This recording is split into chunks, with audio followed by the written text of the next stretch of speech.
दोस्तों हाल ही में भारत और मिडिल ईस्ट के देश ओमान के बीच एक फ्री ट्रेड एग्रीमेंट समझौता साइन किया गया है। इस समझौते से न सिर्फ दोनों देशों के बीच इंपोर्ट एक्सपोर्ट बढ़ेगा बल्कि भारत को एक स्ट्रेटजिक फायदा होगा। इससे भारत सीधे पाक को काउंटर कर सकता है, अरेबियन सी के अंदर अपनी पकड़ को मजबूत करेगा। ओमान ने प्रॉमिस किया है कि भारत को 20 जगुआर फाइटर जेट्स दिए जाएंगे और सिर्फ इतना ही नहीं बल्कि भविष्य में जितने भी पड़ोसी देश भारत के कुछ भी ओमान के अंदर एक्सपोर्ट करने की कोशिश करेंगे वहां पर भारत को ज्यादा फायदा होगा। दूसरी खबर भारत रूस से सामने निकल के आ रही है, जहां पर रूस भारत को 3 अपग्रेडेड किलो क्लास सबमरीन के ऑफर दे चुका है। रूस अपने इस ऑफर के जरिए भारत के प्रोजेक्ट 75I के तहत जुड़ना चाहता है। तीसरी और बहुत ही इंपॉर्टेंट अपडेट भारत के डिफेंस बजट से सामने निकल के आ रही है, जहां ऑपरेशन सिंदूर के बाद अब भारत ने तैयारी कर ली है कि आने वाले बजट में भारत का जो डिफेंस बजट है इसे कई गुना ज्यादा बढ़ाया जाएगा। बढ़ाए हुए बजट में हम कई विदेशी कंपनियों के साथ पार्टनरशिप करेंगे, लेकिन जितना भी डिफेंस प्रोडक्शन होगा वो सब कुछ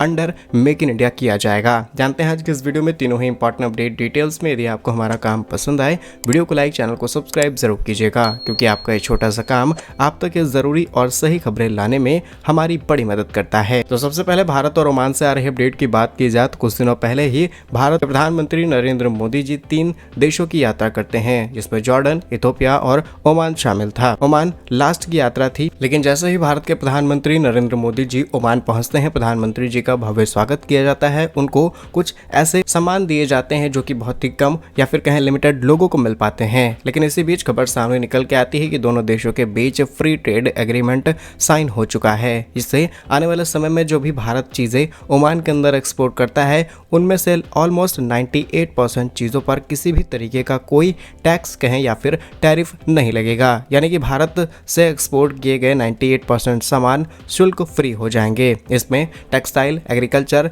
लेदर, गुड्स सभी क्षेत्र शामिल हैं। लेकिन भारत के लिए ये एक ऐतिहासिक डील इसलिए बन जाती है क्योंकि भारत ने ओमान से आने वाली चीजों पर टैरिफ लगा रखा है। अब यहाँ पर हमने 98% चीजों को इसीलिए किया है क्योंकि कुछ चीजें ओमान हम एक्सपोर्ट करेंगे तो वहां पर टैरिफ डेफिनेटली लगेगा, लेकिन ओमान से आने वाली ज्यादातर चीजों पर हम टैरिफ लगाएंगे। मोस्टली भविष्य में भारत के कई लोकल इंडस्ट्रीज डैमेज ना हो जाएं, इसे कंट्रोल करने के लिए भारत ने स्ट्रेटजिक कदम चला है, जिसमें भारत के अंदर एग्रीकल्चर प्रोडक्ट के अंदर अगर किसी भी चीज का एक्सपोर्ट किया जाता है तो भारत वो एक्सपोर्ट पर टैरिफ इंपोज कर देगा। और ये बात ओमान अच्छे से जानता है। इसके बावजूद भी भारत के 98% सामान को ट्रेड फ्री रखा गया है। ये भारत के लिए किसी स्ट्रेटजिक डील से कम नहीं। अब मोस्टली भारत का एक्सपोर्ट की बात की जाए तो उसमें जेम्स एंड ज्वेलरी, टेक्सटाइल, चमड़ा, इंजीनियरिंग, ऑटोमोबाइल, एग्रीकल्चर प्रोडक्ट हैं, ये शुल्क फ्री हो चुका है। तो वहीं इंपोर्ट्स की बात की जाए तो डेयरी, चाय, कॉफी, रबर, तंबाकू, सोना, चांदी और ज्वेलर्स से जुड़े हुए कई सारी ऐसी चीजें हैं जिन पर किसी भी तरीके की छूट नहीं दी गई है। अब ऐसे में सवाल खड़ा होता है ट्रंप पर, जहां पर ट्रंप ने भारत पर तमाम तरीके के टैरिफ लगा रखे हैं। आज मोटा मोटी भारत पर 50% टैरिफ लगे हैं, जिससे भारत का अमेरिका के अंदर होने वाला एक्सपोर्ट लगातार घटता चला जा रहा है। इसलिए भारत लगातार कई देशों के साथ फ्री ट्रेड एग्रीमेंट कर रहा है, जहाँ रिसेंटली यूरोपियन यूनियन के साथ हमारी वार्ता लास्ट स्टेज पर पहुंच चुकी है। यूके के साथ हमने FTA साइन कर लिया है। तमाम एशियन देशों के साथ हमने फ्री ट्रेड साइन किया और रिसेंटली ओमान के साथ फ्री ट्रेड करते हुए हमने अपने एक्सपोर्ट्स को डाइवर्स कर लिया है। अब अमेरिकी राष्ट्रपति या फिर कहें अमेरिकी सरकार भारत के एक्सपोर्ट्स को एक्सेप्ट करे या फिर नहीं करे, लेकिन भारत का एक्सपोर्ट के लिए अब नए रास्ते खुल चुके हैं, जिसमें ब्रिटेन, ऑस्ट्रेलिया, UAE, मॉरिशस ये सारे देश शामिल हैं। आज भारत और ओमान के बीच में लगभग $10.5 अरब का व्यापार किया जाता है, लेकिन भविष्य में ये 20 से 22 अरब डॉलर तक पहुंच जाएगा। और इसके पीछे सिर्फ और सिर्फ एक रीजन है और वो है फ्री ट्रेड एग्रीमेंट। एंड मोटा मोटी बात की जाए तो इस फ्री ट्रेड एग्रीमेंट से भारत को फायदा ये मिलेगा क्योंकि भारत ओमान से मुख्य रूप से petroleum product like crude oil, natural gas, इसके अलावा यूरिया आयात करता है, जो कि टोटल इंपोर्ट का लगभग 70% हिस्सा है। इसके अलावा propylene, ethylene, polymer, petcoke, gypsum, chemicals, लोहा इस्पात और कच्चा एल्यूमिनियम, ये सब कुछ भारत के अंदर इंपोर्ट कराया जाता है। इसके अलावा ओमान ने भारत के नाम एक बेस कर रखा है, जहां पर भारतीय सेना तैनात होकर के पूरे अरब सागर के अंदर अपनी पकड़ को मजबूत रखती है। भविष्य में पाक के ऊपर अगर किसी भी तरीके की कार्यवाही करनी है तो भारत का सिर्फ एक मैसेज और यहाँ से पाक के कई इंपॉर्टेंट पोर्ट्स, पाक के कई इंपॉर्टेंट लोकेशन पर हम सीधे हमला कर सकते हैं। ये भारत के लिए एक बड़ा एडवांटेज है, इसीलिए भारत ओमान के साथ आज से नहीं बल्कि सालों से अच्छे रिलेशन रखता आया है और ये चीज़ वाइस वर्सा भी देखी गई है। न सिर्फ भारत बल्कि ओमान भी भारत के अगेंस्ट कोई भी स्टेटमेंट कभी नहीं नहीं देता।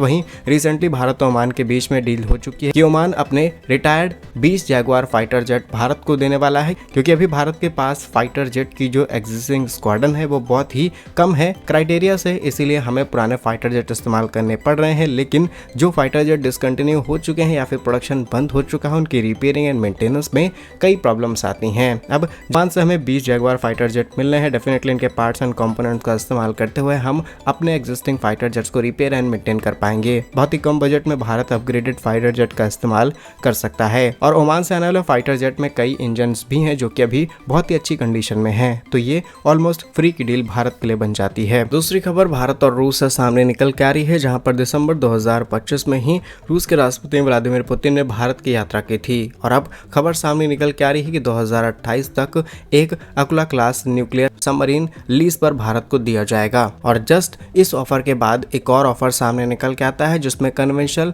के ऑप्शनल रूप में अपग्रेडेड 3 किलो क्लास पनडुब्बियों के पैकेज ऑफर भारत को दिए गए हैं। मोस्टली ये भारत के प्रोजेक्ट 75I का हिस्सा हो सकता है और ये सबमरीन्स रूसी नौसेना के सरप्लस रिजर्व से ली जाएंगी, जिनका बहुत ही डीपली मॉडर्नाइजेशन करने के बाद इनकी लाइफ लगभग 20 सालों तक बढ़ जाएगी और ये प्रस्तावित डील कुछ ही सालों में भारत के साथ साइन हो सकती है। अब जब इतनी बार प्रोजेक्ट 75I की बात कही गई है तो जान लेते हैं कि ये प्रोजेक्ट क्या है। असल में 43,000 करोड़ रुपए का ये प्रोजेक्ट है, जिसमें 6 AIP यानी कि एयर इंडिपेंडेंट प्रोपल्शन प्रोग्राम वाली सबमरीन्स के प्रोजेक्ट को अभी भी इवैल्यूएशन स्टेज पर फंसा के रखा गया है, जहां पर अलग अलग कंपनीज के साथ हमारी बातचीत चल रही है कि कौन सी कंपनी यहाँ पर पार्टिसिपेट करते हुए या फिर किस कंट्री की कंपनी पार्टिसिपेट करते हुए भारत के लिए ये सबमरीन्स तैयार करेगी। क्योंकि भारत ने क्राइटेरिया सेट कर रखा है कि जिस भी देश को सबमरीन्स भारत को देनी है वो, जिसमें से जर्मन कंपनी TKMS और नेवल ग्रुप जो कि फ्रांस की कंपनी है, इनके साथ पार्टनरशिप को शॉर्टलिस्ट किया जा रहा है। अब एग्जैक्टली कौन सी कंपनी फाइनल लिस्ट में पहुंचेगी ये अभी तक डिसाइड नहीं है। मे बी 2026 में ये लिस्ट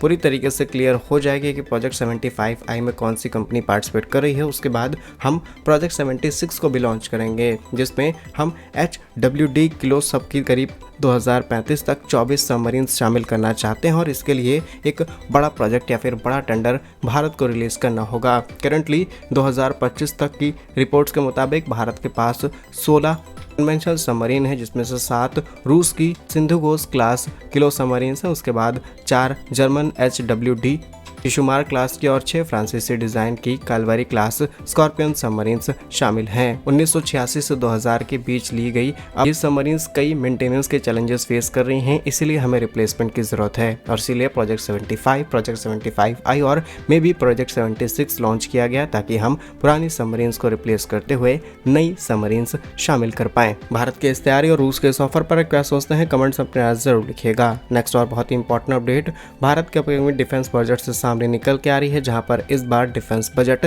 कई गुना ज्यादा बढ़ाया जाएगा। रिपोर्ट्स के मुताबिक OP सिंदूर और पाक के साथ हुए युद्ध के बाद अब भारत रक्षा बजट बढ़ाने की तैयारी में है और रक्षा मंत्रालय का वित्तीय बजट 2026 और 27 का बजट लगभग 20% की बढ़ोतरी की जाएगी। और इस बढ़े हुए बजट के बाद ड्रोन कई गुना ज्यादा प्रोडक्शन पर फोकस किया जाएगा। इजराइल, फ्रांस, US और फ्रांस और जर्मनी रूस की कंपनियों के साथ पार्टनरशिप करते हुए मेक इन इंडिया के साथ डिफेंस प्रोडक्शन पर फोकस होगा। कई एयर डिफेंस सिस्टम हम दूसरे देशों से खरीदेंगे, कई देश के अंदर ही तैयार किए जाएंगे। लंबी दूरी के हथियार और बहुत ही AI और मॉडर्नाइज टेक्नोलॉजी वाले सारे हथियार शामिल किए जाएंगे और टोटल बजट का 75% हिस्सा सिर्फ स्वदेशी खरीदारी पर फोकस के साथ तैयार किया जाएगा। तो क्या कुछ सोचते हैं भारत की इस तैयारी पर, कमेंट्स में प्रयास जरूर लिखिएगा। भारत के ऐसे ही वीडियोस पाने के लिए वीडियो को लाइक, चैनल को सब्सक्राइब जरूर कीजिए। वंदे मातरम, भारत माता की जय।